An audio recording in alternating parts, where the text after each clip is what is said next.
All right, Daniel 10 and probably a little bit of Daniel 11.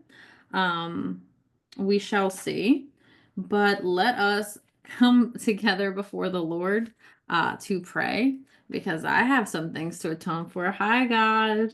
It's your favorite people here for Bible study.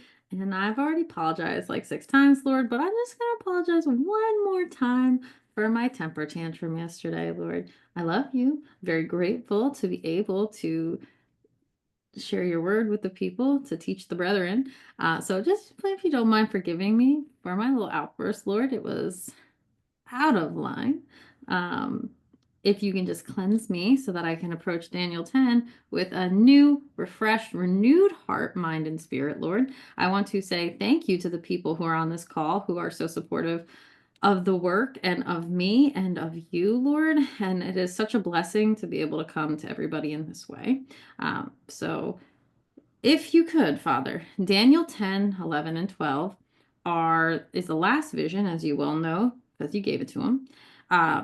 Help us to see it, Lord. Help us to really understand it. There is so much that goes on in Daniel 10 and into 11, and I really want to make sure we do a good job of breaking it down for everybody. And I ask, Lord, that you give us all eyes to see, ears to hear, depth of understanding, truth that we can really just get down in our souls. And I ask all of that in Yeshua's precious name, we pray. Amen. Okay, so Daniel 10 is like a kind of a long introduction to Daniel 11 and 12. This is the longest vision Daniel gets. It is the most serious, I would say, vision that Daniel gets. And it is in alignment with the entire book of Daniel having to do. Do you hear this cat? Are you guys hearing the cat, or is she not being heard right now? Okay, good, good, good. Sometimes Zoom edits things out, and sometimes it doesn't. So she's fine. In case anybody does hear her, she's just hiding in the closet and wants me to find her. So anyway, so Daniel has a long line of the kingdom of darkness. We see that continually. We see that in Daniel 2 with the statue. We see it in Daniel 4 with the tree. We see it in Daniel 7, 8, 9, and of course now we're going to see it in 10, 11, and 12. So if by the end of Daniel you do not understand the progression of kingdoms, I have utterly failed you in teaching you Daniel. Okay?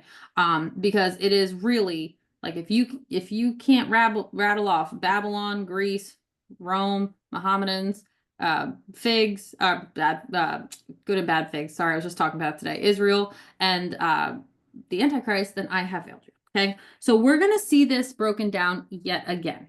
If you need a refresher, we saw in Daniel 9 the punishments coming on the people because they were still not listening.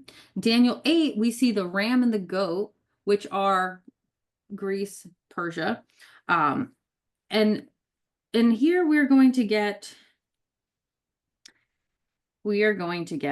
some more intense visions for Daniel. So let's start it.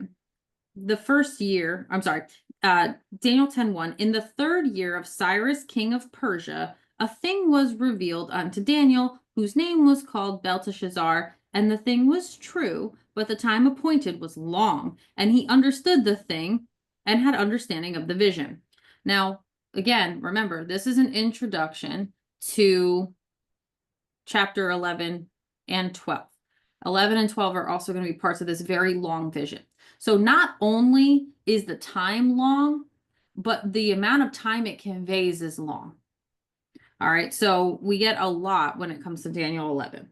This 3rd year of Cyrus, the king of Persia, is actually even the 1st year of Darius the Mede. They're actually they're the same year because Cyrus is the king of Persia when he takes over the Medes. So he's already the king, and then when he takes over Babylon.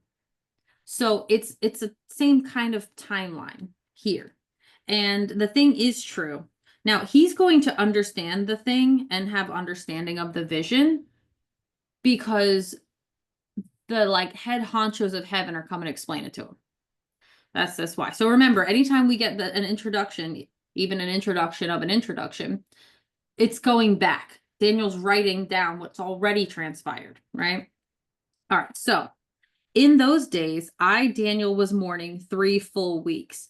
There is a good chance he's mourning because he just got done hearing the vision of chapter 9, which is the punishment that is on his people for 7 times longer than he thought, right? So he's in mourning for 3 full weeks and fasting for 3 full weeks.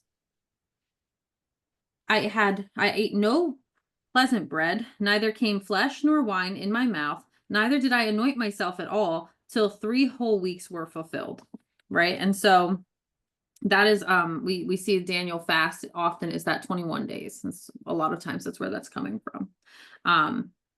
And so basically he is surviving on water, basically. That's how he's surviving. And in the 4th and 20th day of the 1st month, which really, remember, the middle of the month is the beginning of the month all the time, right? So if you go to Exodus, it does a good job of talking about how like the 15th of the month is the 1st of the month. So our time, and I feel like I'm talking about time all the time, our time is so botched to what it actually is in reality. The beginning of the year is March 21st. Okay, that is when the year begins. On the spring equinox is when the year begins.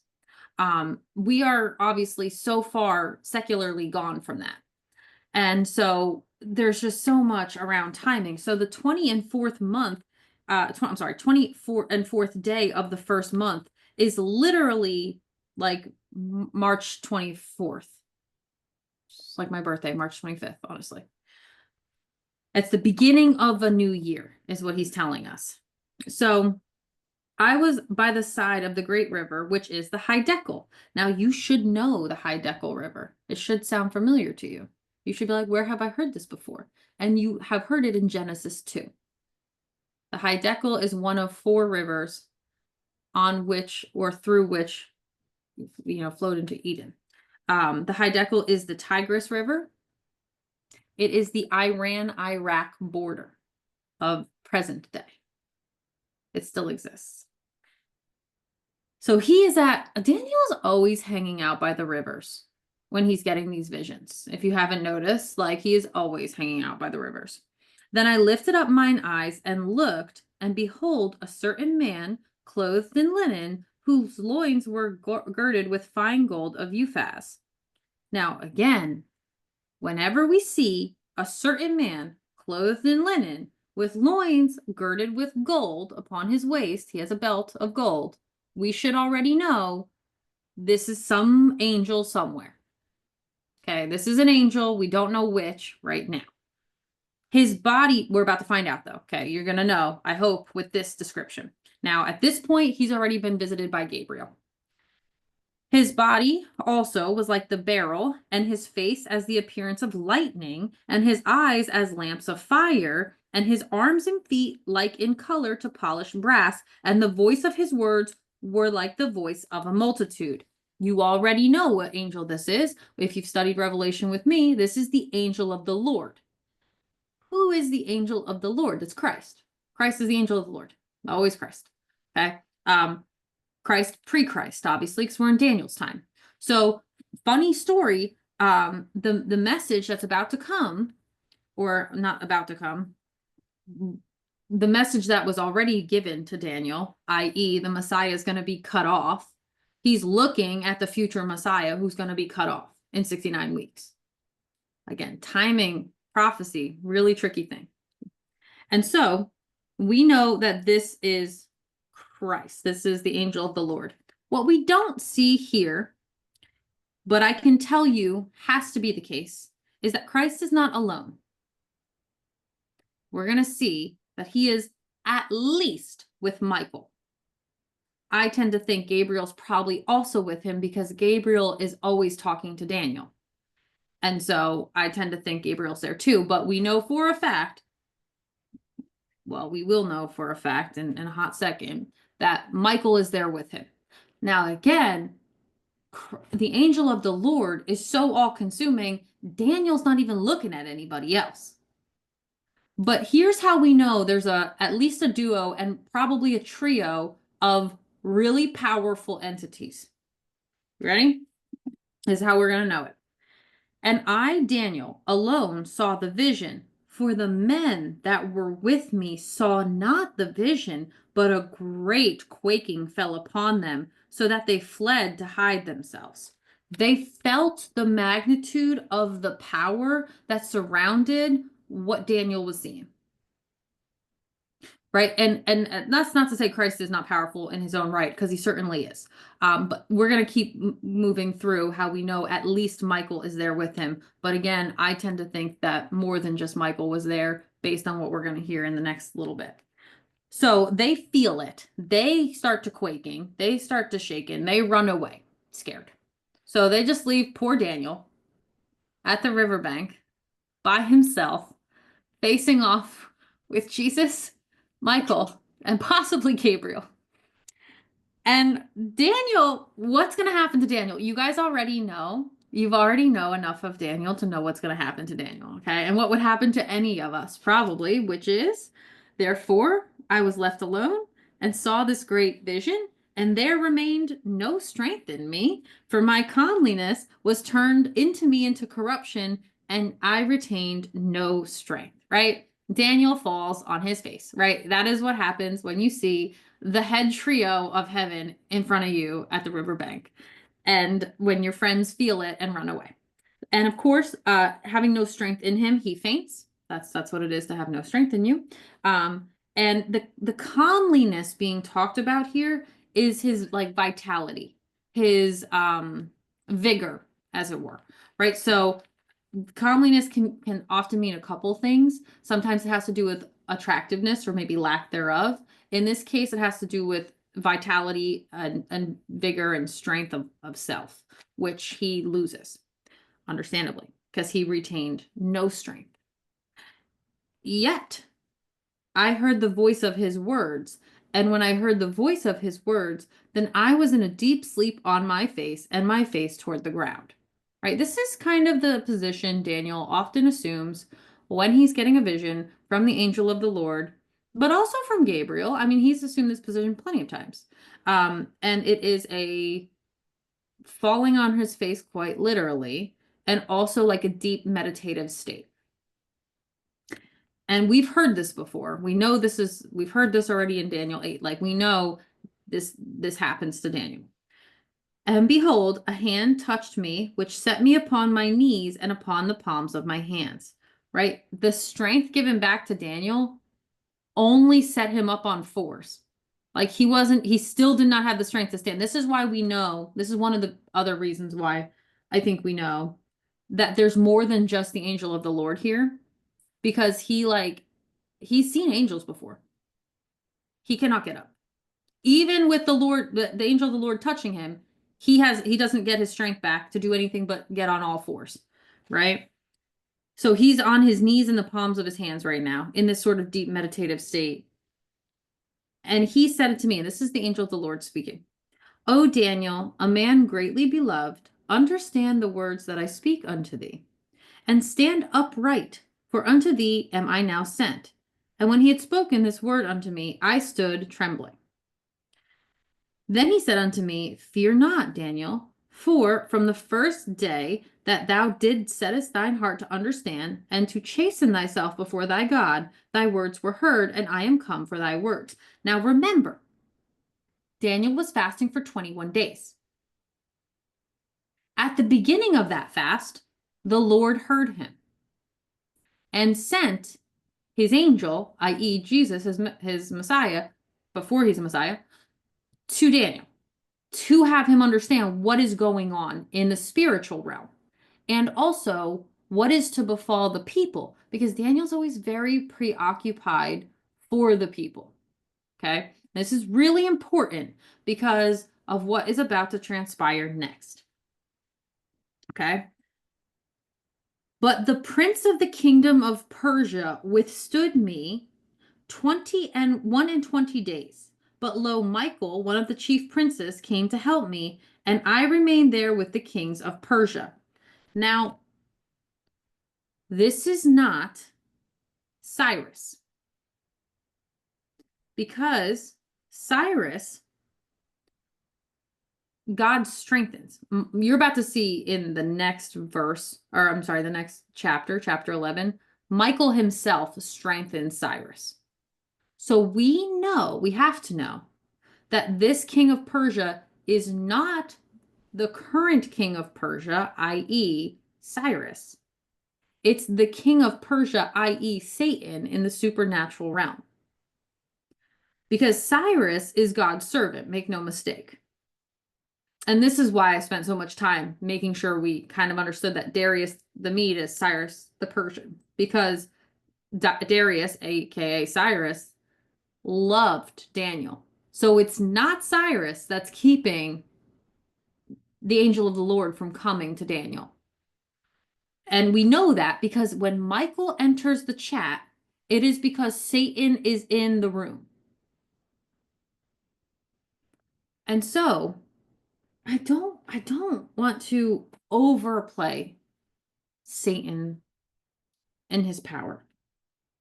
But I do want to bring it to our attention that I'm going to reread it in the way that makes the most sense. But the prince of the kingdom of earth, who is Satan, withstood me 21 days. But lo, Michael, one of the chief princes, came to help me, and I remained there with the kings of Persia. You maybe have heard some people who have talked about the 31 years of trouble that occurred in heaven, in the supernatural. And they're talking about this. It's a fight all the time. Because at this point in Daniel, Satan is not restrained. Satan gets restrained from coming and going on the earth in his sort of body form when Christ dies. But when Christ is not dead yet, i.e., from Genesis all the way to Malachi, we are told in Job, hey, Satan, where you been? Roaming to and fro on the earth. Satan was very much, when Adam gave him authority, Satan was very much allowed to roam and corrupt everything. There's a reason why in Genesis 6, every heart was evil and wicked continually. Satan had been going to and fro, corrupting it all. He's a very powerful entity. He's a very powerful enemy, unfortunately. He's such a powerful enemy that Christ had to come and die to get the power and authority back. Because there's certain legalities, there's certain systems, there's certain sort of transactions that happen with the Lord. And so we don't want to overplay the hand that is Satan, but we do want to be aware that he is a formidable foe, in that he can withstand the angel of the Lord and Michael for 31 years up in heaven, which delayed them from coming to earth to talk to Daniel for 3 weeks. Right? So it is very much so a glimpse into the spiritual war that was. Of course, Christ dying on the cross locked him behind Michael. That is why Michael restrains him now. We're going to talk more about this in chapter 11 and chapter 12. This is why, after the end of us discussing this, we should have no doubt on who the restrainer is. There is none other than Satan restraining him. None other than Satan. I'm sorry. There's none other than Michael restraining Satan. Not the church, not the spirit, not any other nonsense that people try to say. There is Michael and only Michael. Now, I am come to make thee understand what shall befall thy people in the latter days, for yet the vision is for many days.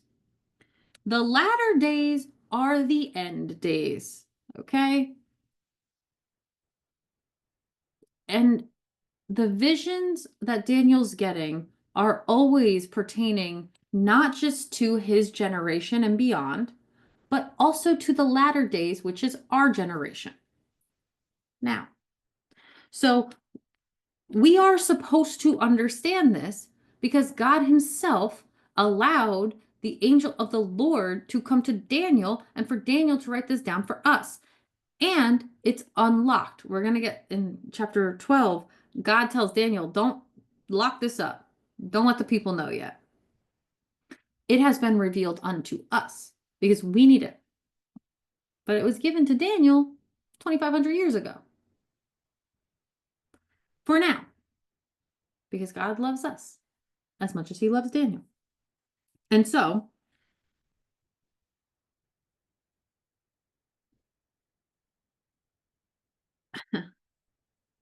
when he had spoken such words unto me, I set my face toward the ground and I became dumb. Right? Daniel hasn't even seen the vision yet. He's just getting the magnitude of what is going on in the spiritual, and it takes his breath away. When you become dumb, you're mute. You can't speak. That's what it is. It's like when they say blind, deaf, and dumb, they mean you can't see, you can't hear, you can't talk. That's why if you've ever seen those monkeys, like see no evil, hear no evil, speak no evil, it's that same concept. So we call it now selective mutism or being mute, but then it was dumb because if you're trying to talk and you can't, you sound kind of dumb back in the day. Now that is something we don't say anymore. But it's not that he's not stupid. Daniel's never stupid. He is mute. He is overcome. He has no breath. He has no strength because he hasn't even seen the vision yet. And this is why I say we have to know there's more than just the angel of the Lord there, because he is just overwhelmed, overcome, and in a hot minute, the angel of the Lord is going to say, hey, Michael, tell him what's going on. So we know Michael's there. We know Michael was with the angel of the Lord as well. And so when we see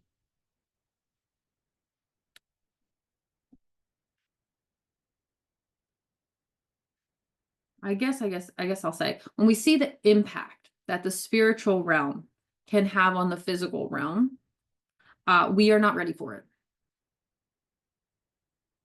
We are not ready for it. The mass population of people are absolutely and definitely not ready for it. I don't know that anything really compares to seeing Jesus and Michael and possibly Gabriel, like short of the throne coming down from heaven. So don't be shocked that poor Daniel is overwhelmed and nothing has even really happened yet. They showed up and said, hey, sorry we were delayed. And also we want to tell you what's going to happen to your people. That let's just really understand what has happened so far in chapter 10. Nothing. Literally nothing has happened yet.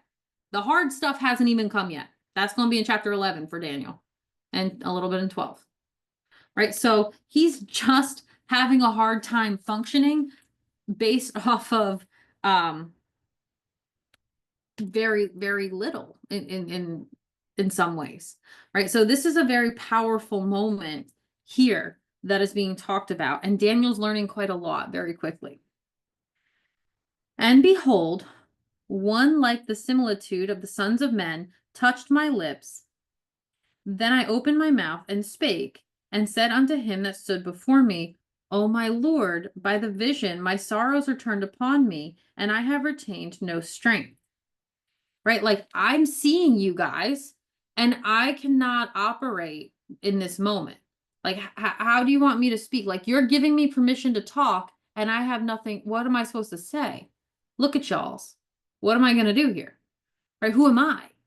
And that is honestly, I think the best way to approach, like,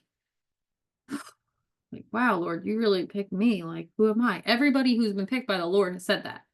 Everybody feels their inadequacy in the presence of the Lord. I mean, we are. And so the presence of the Lord, the presence of this might and power of these angels that are with him, all very overwhelming.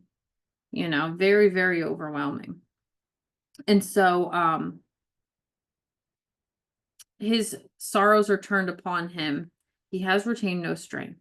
For how can the servant of this my Lord talk with this my Lord? For as for me, straightway there remain no strength in me, neither is there breath left in me. Right? Like he is just overwhelmed and overcome by the fact that he is in the presence of the angel of the Lord, i.e., the Messiah. Then there came again and touched me one like the appearance of a man, and he strengthened me. Now, again, I tend to think these are all Jesus. There is a good potential that these are Michael and Gabriel touching him, because they are also one like man. But again, we haven't seen them yet. They haven't been only even referenced for a minute there. But it might, and I think the best interpretation is that it is the angel of the Lord kind of leading the interaction this whole time. It will not be the angel of the Lord interpreting the message for Daniel. So right now, it's almost like the angel of the Lord is being an intercessor. But like, how do you have an intercessor that is the angel of the Lord? Like there are no words for it, and Daniel certainly doesn't have it. And said, right? So the one like the appearance of a man strengthened me, and said, O man greatly beloved, fear not, peace be unto thee. Be strong, yet be strong. And when he had spoken to me, I was strengthened, and said, Let my Lord speak, for thou hast strengthened me. Right? That's why I tend to believe this is the angel of the Lord each time, because the Lord is the one that gives strength. The Lord is the one that gives comfort. The Lord is the one that gives guidance. Like the Lord is the one that speaks and things happen. Like that's God and only God. That's the angel of the Lord and only. Then he said, and again, so he is telling us where they have been. Then he said, Knowest thou wherefore I come unto thee? And now will I return to fight with the prince of Persia, and when I am gone forth, lo, the prince of Grecia shall come. Right? And so we do have the allusion and the reference to Persia, Greece, Rome, Mohammedans, bad and good figs, and the Antichrist. But again, in this moment, he's not talking about the physical lineage, the physical kingdoms that happen on the earth.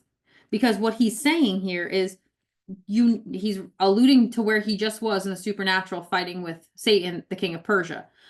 Do you know where I just came to you from? Is what he's asking him. Which again, of course, Daniel should know because Christ just told him in Daniel 10:13. So I just came from you from fighting the supernatural guy. I'm gonna go back and fight this supernatural guy. Like I can't even stay with you that long because I have to go back and deal with this pain in the butt. The prince of Persia, the prince of Greece, this is us being told that behind every Babylonian kingdom or subsequent succession thereof is the actual guy, which is to say Satan. That Christ, as the angel of the Lord in this moment, is fighting because we're always fighting him because he is always an accuser of the brethren. Even now, while he's locked away in his body, he still has a spirit of accusation that goes out. And so these references are both physical to come, but in this moment, it's the spiritual that the angel of the Lord is going to go back and fight. But what he tells Daniel is, but I will show thee that which is noted in the scripture of truth, and there is none that holdeth with me in these things, but Michael, your prince. Right? So and this is how we know Michael's been with him and is with him and is going to stay while Christ leaves. Because he's like, I'm going to tell you what's going on from the person who's been with me this whole time. Michael's going to let you know what's up. And so what he's kind of doing here is like introducing Daniel to Michael. Because Christ isn't hanging around for this vision. Michael's going to be the one that tells him all of this. And so we can't be too shocked by that. Michael is the prince of war, basically, right? Michael's the supernatural sort of prince of war. And so when it says, there is none that holdeth with me in these things, we should be getting the language of the one who letteth will let, the one who holdeth will hold. Michael's holding with Christ in these things.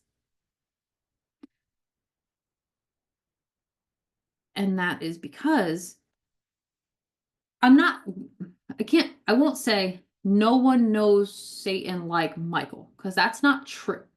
But I will say that the two cherubs that covered the mercy seat, i.e., the seat of Christ in the first earth age, were Satan and Michael.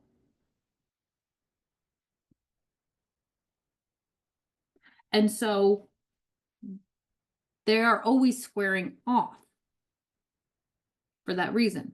And therefore we know that Michael is more than just like an archangel. He is a prince even now. It's why he doesn't have to come down to this earth. His rank is too high. Right? So that's chapter 10. And again, it only serves as an introduction, which we're going to go into chapter 11 while this vision gets unpacked and untold to Daniel. But before we do, and we're not going to finish chapter 11, and I don't even want to finish it. I'm going to stop it at a specific point. So, because it is, it can be confusing. I'm going to do my best to break it down so it is not confusing. Okay, because this chapter is one of the toughest to interpret. I would say after Revelation 12, this chapter is one of the toughest to interpret in the entire Bible. And that's not just me saying it, that's all scholars agreeing. This is a very, I won't say open to opinion or subject to interpretation, because it's not that. It's just, it is a heavily prophetic chapter that is to come. And so we want to take our time with it. But before we get into 11, do we have questions or thoughts on Daniel 10? Or anything we need clarified or anything coming up right now?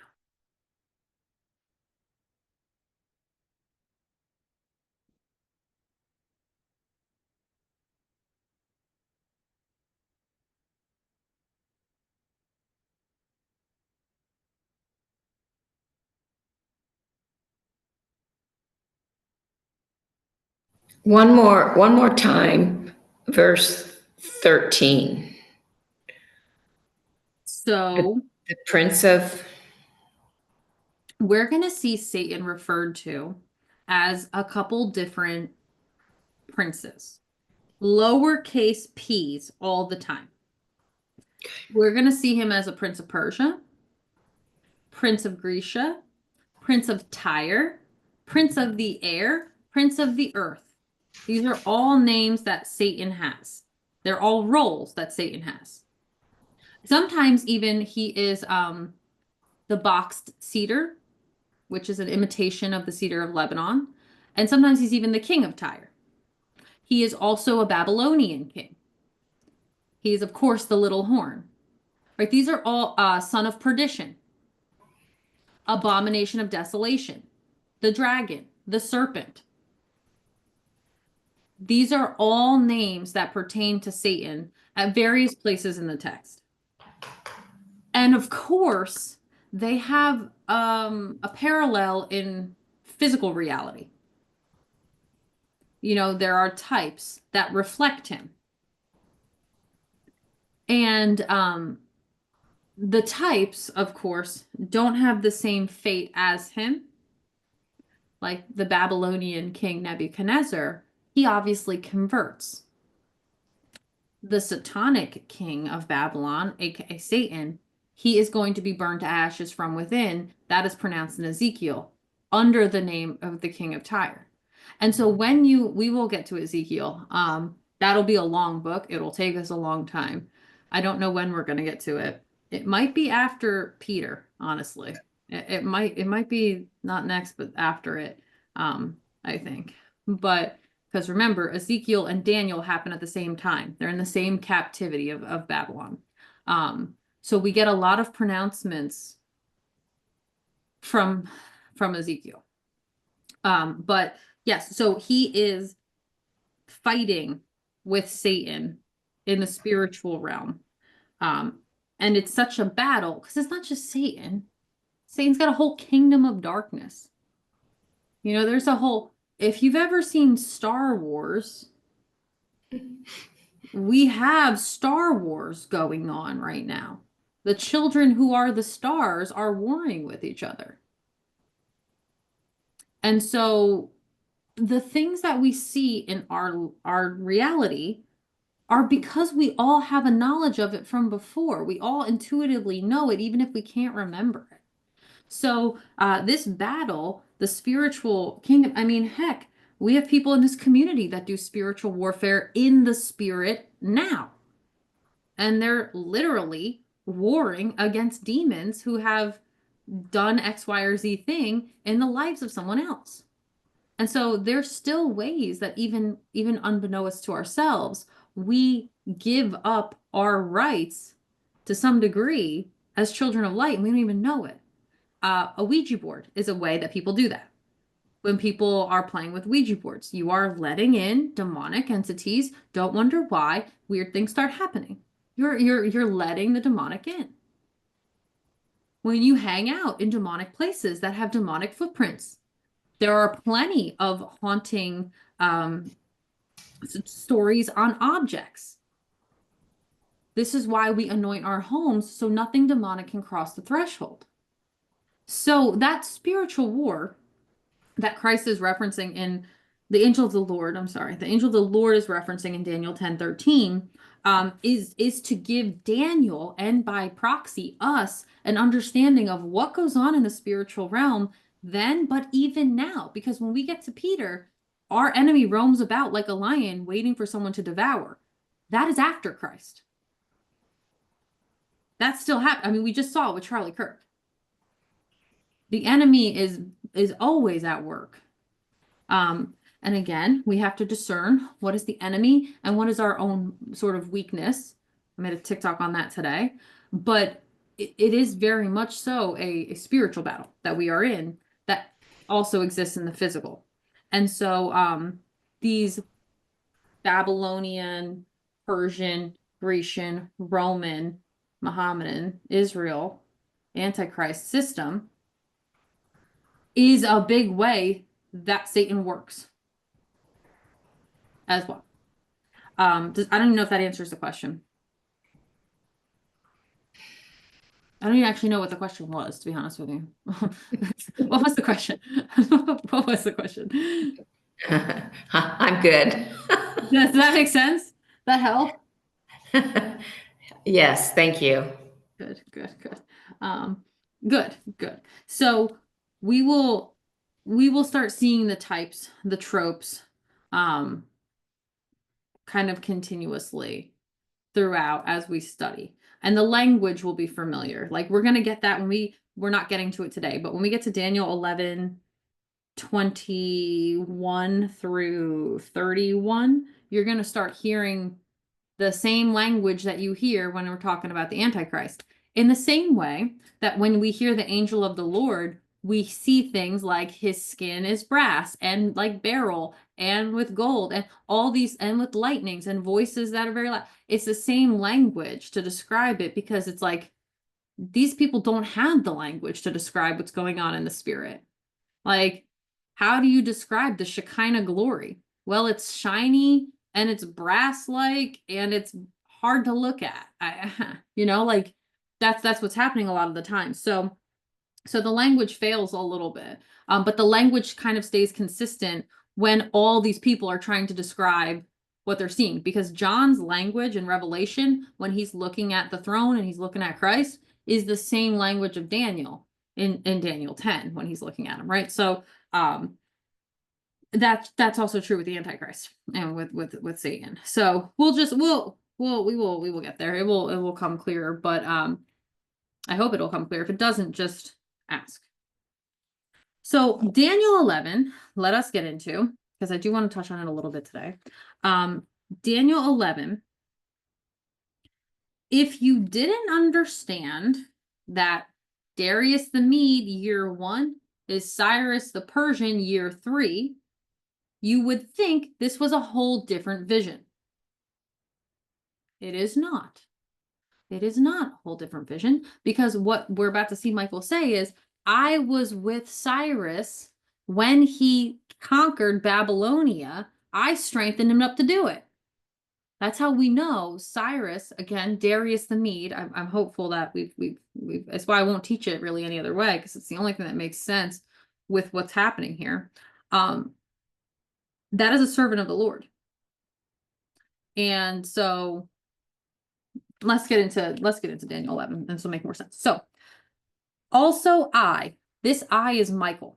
Okay, Michael is talking because Christ just said, Michael's going to tell you what's going on. Michael, who is with me, is going to tell you about it because I have to run. Nice to see you. So Michael is saying, also I, Michael, in the first year of Darius the Mede, even I stood to confirm and to strengthen him. Right? Michael was strengthening him for the battle to overcome the Babylonians because the days were numbered. And those days were numbered back in Jeremiah. Right? Nebuchadnezzar, his son, and then his grandson. That's it. Then Cyrus is coming in. And now will I show thee the truth. Behold, there shall stand up yet 3 kings in Persia. Okay, so this is actually, now he's actually telling. Now he's actually telling what is to come to Daniel's time. Okay, and I will say, if you want to make a note, Daniel 11, 1 to 4 is passed to Daniel. So that's it's passed to Daniel. It's not, it's sort of past and present to Daniel, right? Like Daniel was there when Babylon was conquered, right? So it's a little past to Daniel there. Daniel 1 is past to Daniel.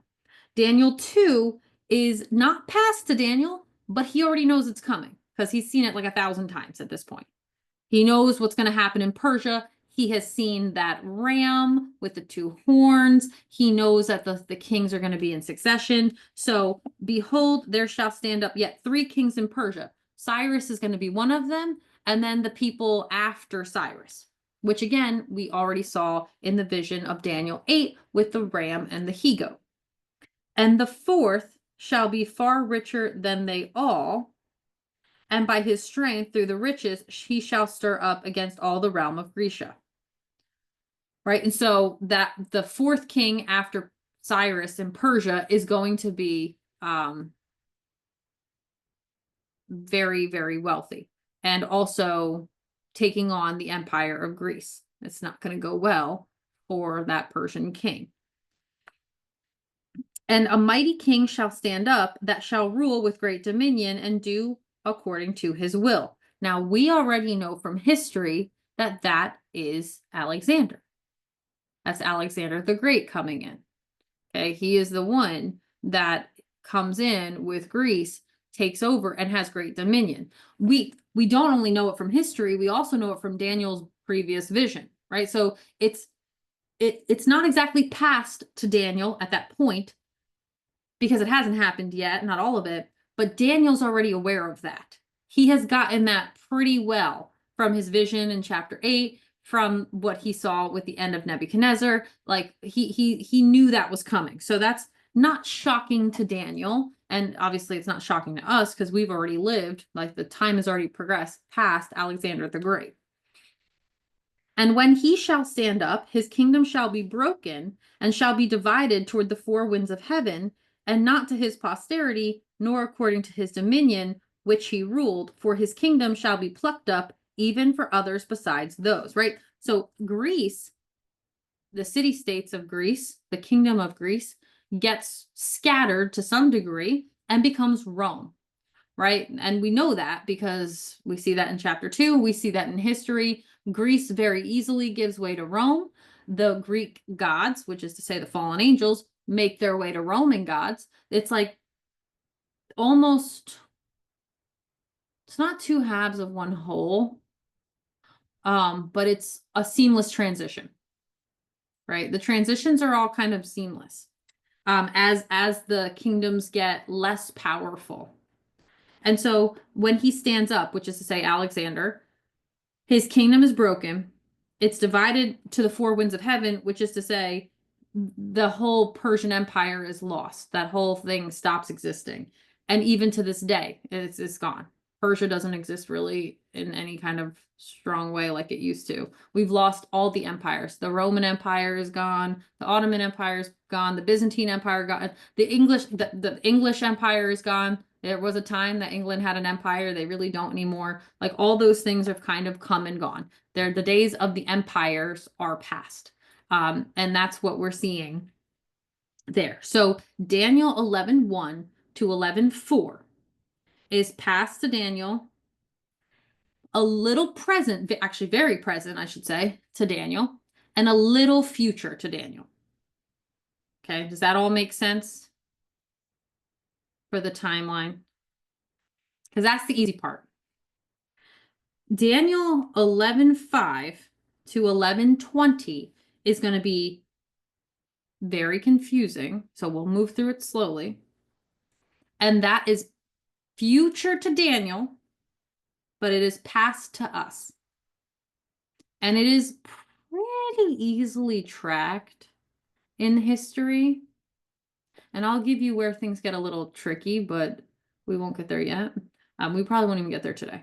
But we're going to move through this as slowly as possible. Because remember,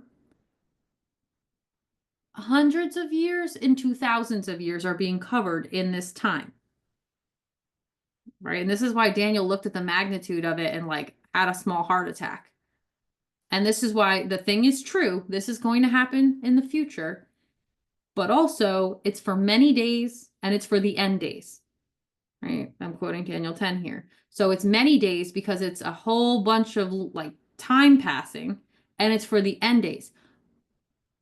It is beyond the 69 weeks, because what we're going to see in Daniel 11:5 and 11 through 11:10 goes beyond the Roman Empire, and it goes beyond Christ's time, and it goes into the Mohammedans, which is to say, basically, a whole bunch of wars in the East.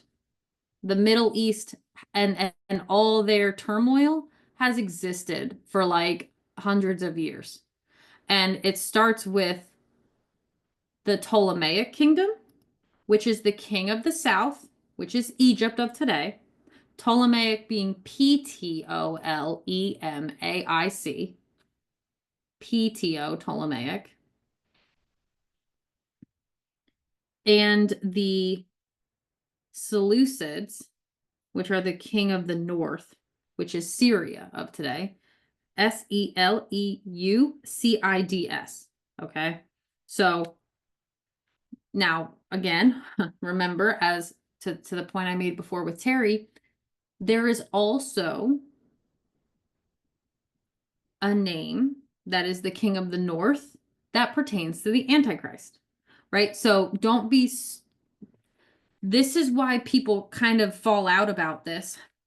I'm going to teach it to you the way I believe it makes the most sense in history, which is to say, at one point, not unlike what we see in Daniel 10, we have to have discernment. At one point, the king of the north and the king of the south are talking about earthly kingdoms, which is to say the Ptolemaic kingdom in the south and the Seleucids in the north, which is to say Egypt and Turkey. Sorry, Egypt and Syria. Turkey will enter the fray, don't worry. Everybody that we see fighting today still was fighting then. But at some point, the king of the north is going to shift into the Antichrist satanic king of the north. And I will point that out, but that's not happening yet. So when we see the king of the north in these next verses, it's going to be some representative in the kingdom. Because what we're going to get, which is really tricky, we're going to get successions of kings in the north and the south. This is a whole history here. Okay. And so so let us. Okay, so this is where we're moving into. And the king of the south, which is to say the Ptolemaic king, which is to say Syria, the king of the south shall be strong. I'm sorry, did I say Syria? I meant Egypt. Sorry. Let me start again. And the king of the south, which is to say Egypt, which is the Ptolemies, the king of the south shall be strong, and one of his princes, and he shall be strong above him, and have dominion. His dominion shall be a great dominion, right? So in this moment of time, which is future for Daniel, the king of Egypt has a strong dominion over that whole area around the promised land, right? Because that's really what this is in reference to. Who's controlling the promised land? That's the Babylonian kingdom. Who's controlling the promised land? Babylon took it over, and then Greece takes it over, and then Rome takes it over. In Christ's time, it's very clearly Rome. And then the Mohammedans take it over, right? And to this day, they still have control in Palestine and Gaza and these places in the Holy Land. And I keep referencing Charlie Kirk, but Charlie Kirk had a really great moment where he was like, well, what is Palestine? Palestine doesn't actually exist. As it's a name of a location, but it's not actually like a country per se, right? We've got Syria, we've got Iraq, we've got Iran. And so the Middle East has been an utter mess since the Mohammedans took over the Promised Land, which Michael is telling us about right here in chapter 11:5. So at that moment in time, the king of the south is the Egyptian people, and they are taking over. And in the end of years, they shall join themselves together, for the king's daughter of the south, which is her name is Bernice in history, shall come to the king of the north, which is I always say his name not well. It's not Antioch. It's like Antioch, but it's not. It's Antichus or something. I never say it right. They shall come to make an agreement, right? They try to strengthen up the bond between Egypt and Syria through a political alliance, which is to say a marriage. But she shall not retain the power of the arm, neither shall he stand, nor his arm, but she shall be given up, and they that brought her, and he that begat her, and he that strengthened her in those times, right? So they try and don't do a good job of bringing together the people under one banner. And it doesn't work well. It does not work well. And so there's a whole bunch of unrest around this time. So these are basically from after Christ to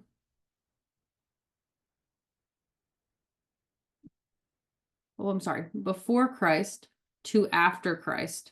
These wars are starting and going. So Ptolemy is the person who is our first king of the south. That's why the dynasty is kind of named after him. And Antichus, I'm not even sure if I'm saying that right. I don't think I am, but anyway, they have a marriage alliance in and around like 250 BC. And it does not go well. And that's what's being discussed here in verse 5 and 6. This is pretty easily documented in history. So the Middle East unrest is unfolding to Daniel way before it happens, about 300 years before it happens, right? And it is not terribly necessary for you to know well, I feel, because it's future to Daniel, but it's past to us. But it already happened exactly as it's outlined here, to the point where you can ask, like, Google what's going on in Daniel 11, 5 to 20, and it will kind of formulaically lay out the events that we are aware of between the Ptolemies and the Seleucids. Like, it's pretty easily laid out. And so again, just prophecy coming to pass, but to us this has already come to pass. So it's important, but it's not like, if you're like, hey, this is really overwhelming and I don't get it, don't worry about it. It already happened, honestly. But we still want to talk about it. So, but out of a branch of her roots shall one come up in his estate, which shall come with an army, and shall enter in the fortress of the king to the north, and shall deal against them, and shall prevail. Right? There's fighting here against each other. Syria comes in because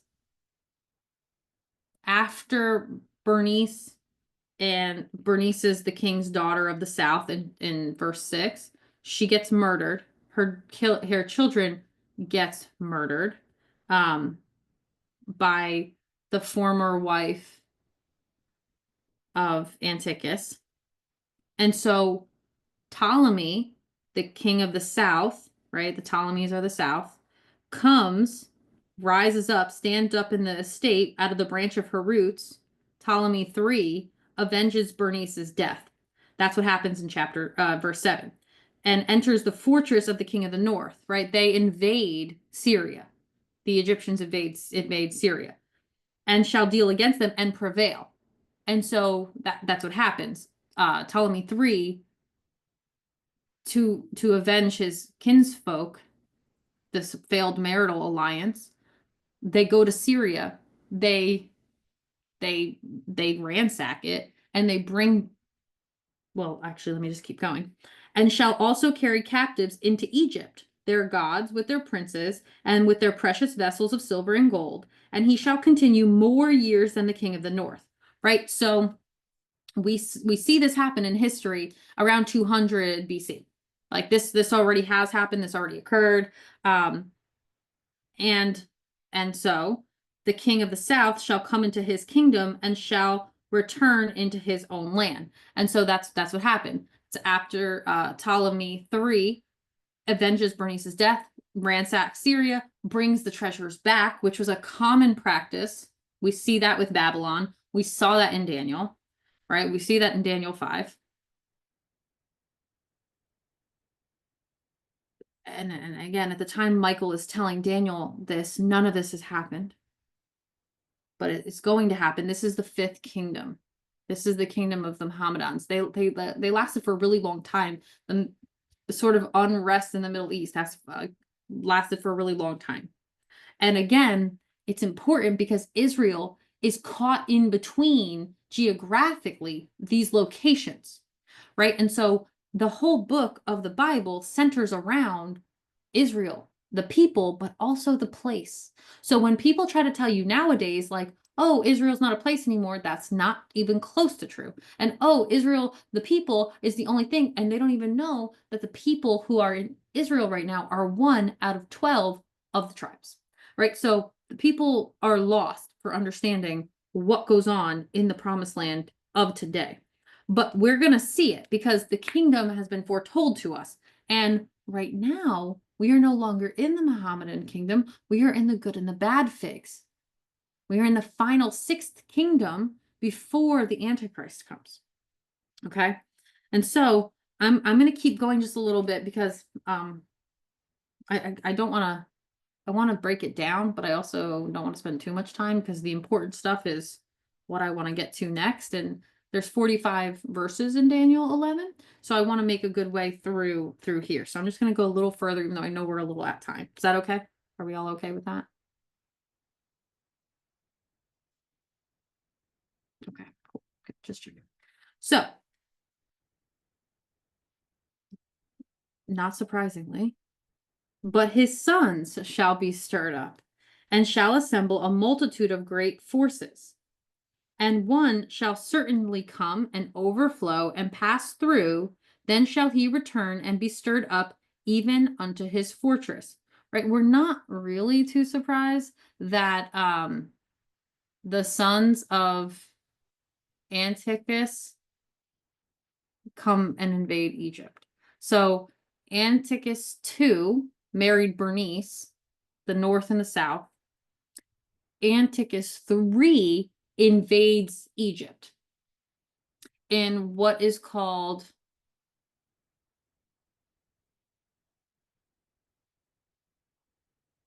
the Battle of Raphia.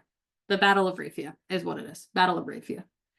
And so this is just them going back and forth, back and forth, back and forth with Ptolemy III, Antiochus III, Antiochus IV. Like, this is the person, by the way, Antiochus IV, when we get there, that people seem to think was the Antichrist and that the prophecy's already done. And he was not the Antichrist, because we'll get there, but like, there's just no way that he was. Right? So the sons, which is to say, the sons of the Seleucids in Syria, the kings of the north, they come and invade Egypt. And they pass through, and then they return to their fortress. So well, let me keep going. Hold on. And the king of the south, that is to say, Ptolemy the fourth, because we are moving along in time here. We've already seen Ptolemy 2. We see Ptolemy 3. We see Ptolemy 4. This is the Ptolemy era, and Ptolemy is Egypt. So the king of the south at this point in 11 is Ptolemy 4. The king of the south in verse 5 was Ptolemy 2, right? So like I said, it's moving along in time. It's progressing. So the king of the south, Ptolemy 4, shall be moved with choler, which is to say anger, bitterness, and shall come forth and fight with him. The him is the Antiochus III, who invaded Egypt, even with the king of the north, that's again Syria, Antiochus III, and he shall set forth a great multitude, but the multitude shall be given into his hand. So what ends up happening is Egypt, Ptolemy IV, does defeat Antiochus III in Syria. But when he hath taken away the multitude of the Syrians, his heart shall be lifted up, and he shall cast down many 10,000s, but he shall not be strengthened by it. And so what ends up happening is, even though he wins that war, he declines in power. And so then, because he's declining in power in the south, Egypt, remember, the Lord tells us, I believe in Ezekiel, that Egypt will always be a base nation, and they have been. They are a base nation even unto this day. They're not like the main players on the world stage. So once they decline in power, the king of the north, which again is Antiochus III, who just got beat, the king of the north shall return and set forth a multitude greater than the former, and shall certainly come after certain years with a great army and with much riches. Right? So the Syrians come back, they fight against Egypt, and they take control of Palestine, which is a whole landmass. It's a whole area. Right? So that's what's going on, right? What's going on there. Which again, this is all happening, like Michael is telling Daniel about what is to come, the many wars before they even come, of course. And in those times, there shall many stand up against the king of the south. Also the robbers of thy people shall exalt themselves to establish the vision, but they shall fall. Right? And what we see really is that many people do start coming against Egypt. Many people do start plundering is the word that's coming to my mind. It's not really plundering. It's just like people start kind of picking apart Egypt, right? Like this is where we get like Mark Antony and Cleopatra is in this time. This is where we get that kind of a dynamic. Like Egypt is failing as a nation, so they're trying to strengthen up with Rome. They're trying to strengthen up with all these other places in history. And they're not doing a great job with it. And so the king of the north, which again is Antiochus III, shall come and cast up a mount and take the most fenced cities, and the arms of the south shall not withstand, neither his chosen people, neither shall there be any strength to withstand. Right? So the Egypt is failing here. The king of the north, Syria, comes to take over and does so. But he that cometh against him, and again, so he that cometh against him is Antiochus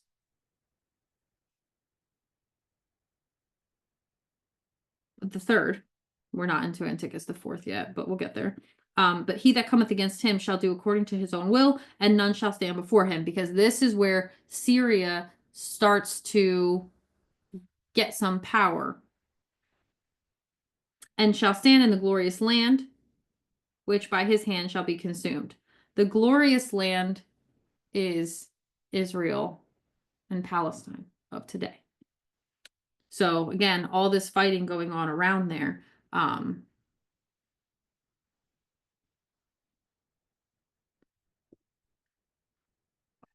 just going to go a little further. And like I said, I know this is a lot of back and forth, and I know it's like kind of hard to keep track of. And I know it's a history lesson as much as it's a prophetic one, right? Like I said, Daniel 11 is a little tricky. So don't get too hung up on it. Don't get too hung up on it. I will say that most scholars tend to agree on this set of prophecy. Where they're going to disagree is from Daniel 11:20 on. And I'm going to do my best to teach it both ways. Because I think it's one of those things like Revelation 12 where it did exist in the present and it will exist in the future. So I'm going to spend a lot of time on the next time we meet moving through that. So I just want to finish this out. I know it's a lot, but I'm hopeful that it'll make sense. Or mostly make sense anyway.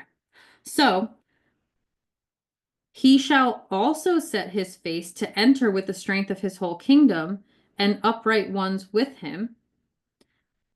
Now this is Ptolemy 5 and Antiochus 3 still. So that's Antiochus 3 of Syria, shall set his face to enter with the strength of his whole kingdom, and upright ones with him. Thus shall he do.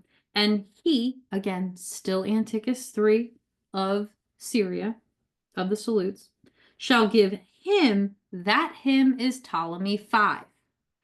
The daughter of women, that's Cleopatra 1. Corrupting her, but she shall not stand on his side, neither before him. Right? It backfires. Because Cleopatra 1 does not want to be married to Ptolemy V. And so, even though they're of the same type of kingdom, doesn't want it. After this, shall he turn his face unto the isles, and shall take many. But a prince for his own behalf shall cause the reproach offered by him to cease. Without his own reproach, he shall cause it to turn upon him and fail.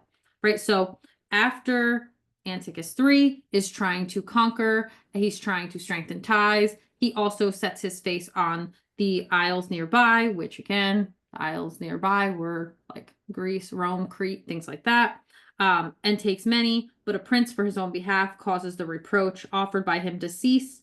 Without his own reproach, he shall cause it to turn upon him. The ruling fails. essentially. The rule is failing. And then he shall turn his face toward the fort of his own land, but he shall stumble and fall and not be found, right?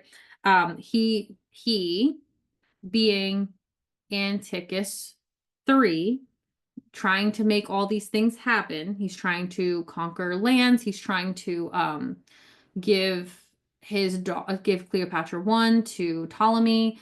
He's trying to do all these things. It fails because he stumbles and falls and can't be found. He dies in Persia, right? So that is overview of like 400 years of conflict in the Middle East, before Christ and after Christ. It's all around there. And it's going to continue as well, because like I said, from 20 on, we get a breaking of timelines where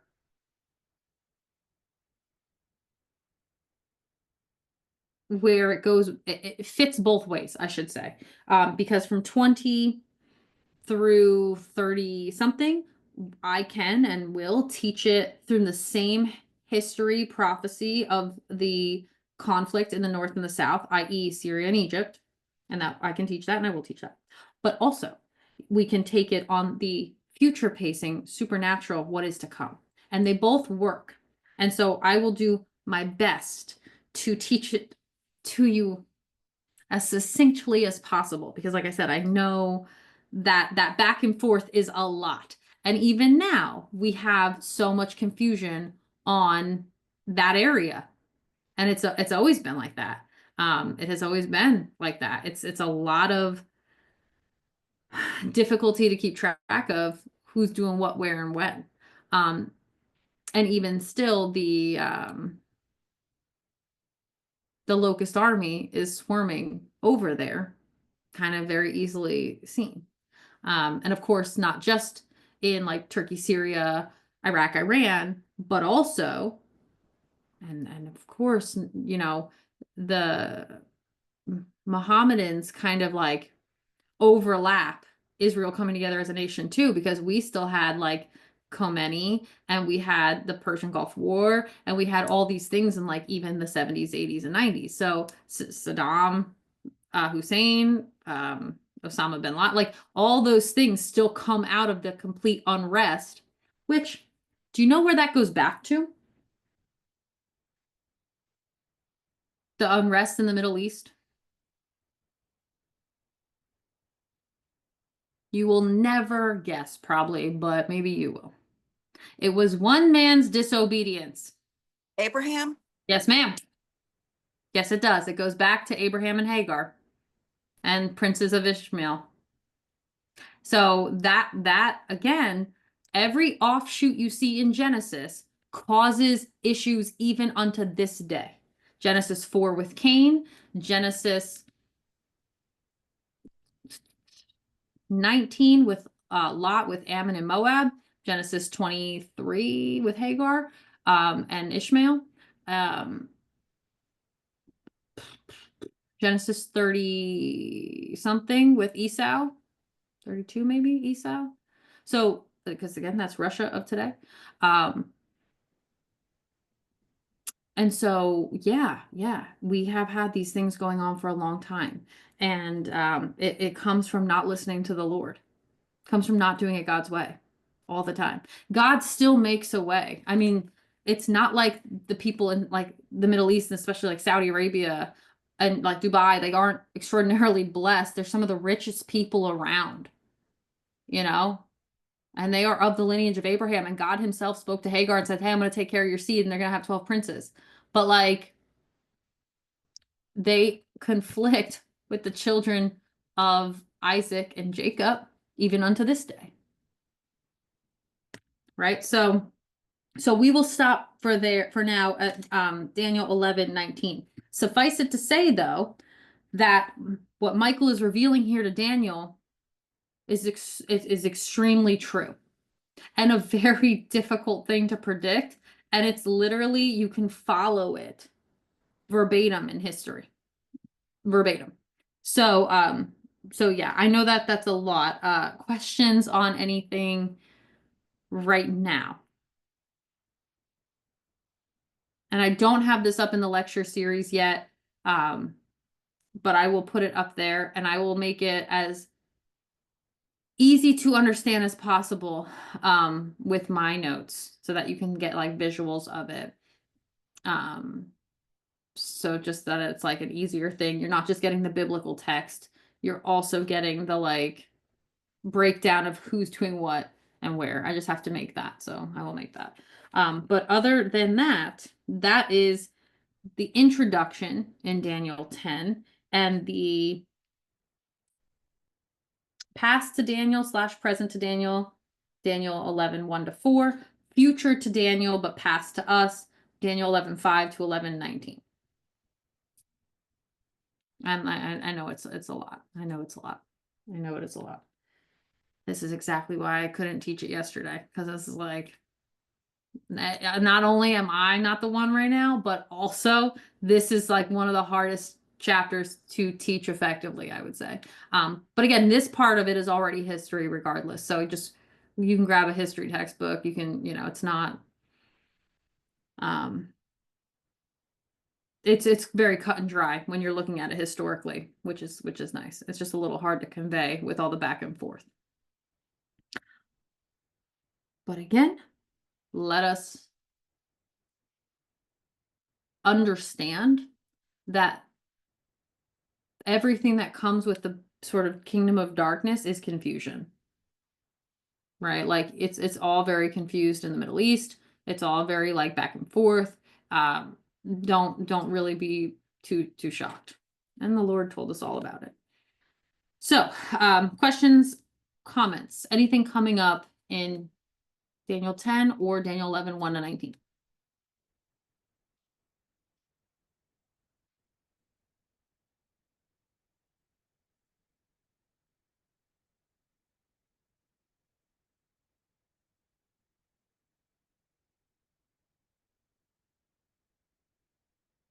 Now, I didn't do it because I don't like it I don't like it. I don't know that it works as well. And I don't want to force history to fit into prophecy. I think the best reading of Daniel 11:5 to Daniel 11:19 is as I just taught it. But there could be ties, I'll say it that way, to like the Iran-Iraq war with Shah and Khomeini in the 1980s. Yes, of course, I think there are ties to it because there's been unrest in the Middle East for thousands of years. But for me, I'm not going to, I don't think it makes sense to try to like insert the Iran-Iraq war into what goes on there in the Ptolemaic and the Seleucids of old. So I tend not to. But there are definitely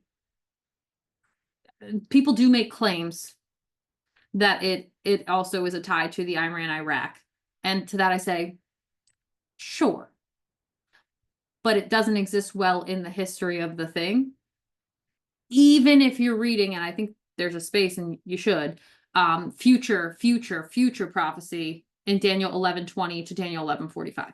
So I still don't want to, I'm going to tell you guys because I like to just tell you some of the arguments and things that people say. But for me, I just think that it's so clearly defined in the history with Ptolemy and Antiochus and Cleopatra and Bernice, I just like, that's what I think makes the most sense.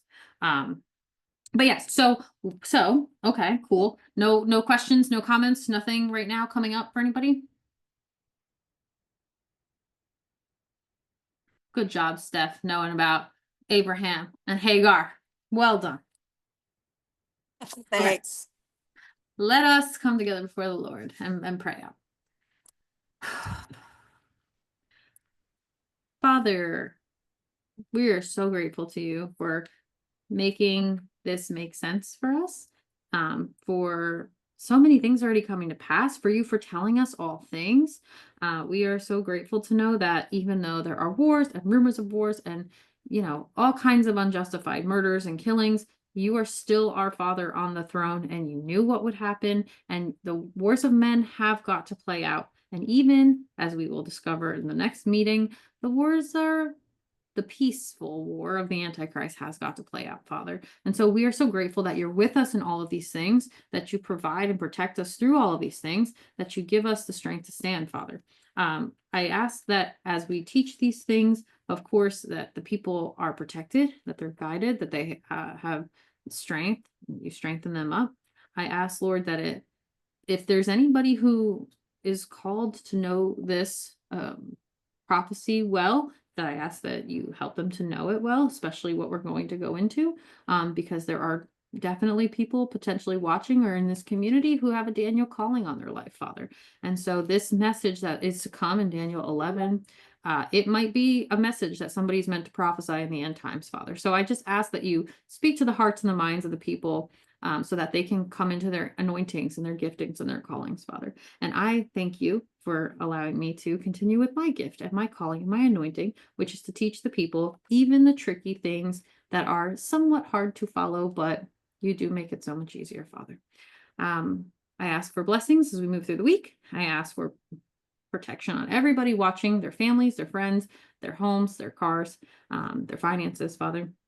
I ask all of these things in Yeshua's precious name we pray. Amen. All right.